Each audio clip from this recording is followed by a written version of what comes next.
प्रणाम आज्ञा मु कटक जिला चौधर ग्राम जड़े छोटिया कलाकार पद्मश्री डॉक्टर उत्सव चरण दास मोर ये छोट परिचय मोर अनुष्ठान संगीत कला संसद मोर गुरु होती निजर कका बा दादा तांको अनुप्राणित हो सी थे आकाशवाणी कटक केन्द्र कलाकार तांको अनुप्राणित हो मुझे कला को आगे नहीं एवं ये जो मृत कला को आज आपणे सारा देश में परिचित प्रतिष्ठित जहाँफल ओडिशा संगीत एकाडेमी मत 1997 मसीह मत समृद्ध कर आकाशवाणी तार हीरक जयंती अवसर में से मत समृद्ध कर डॉक्टर एपीजे अब्दुल कलाम 2007 मसीहा जुलाई 10 तारिख राष्ट्रपति भवन मत स्वर्णफलक देते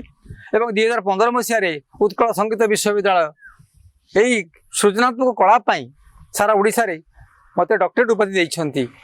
तेणु यही मोर छोट परिचय शेष में 2020 मसीह भारतर राष्ट्रपति मत देते जीवनव्यापी संग्राम पद्मश्री उपाधि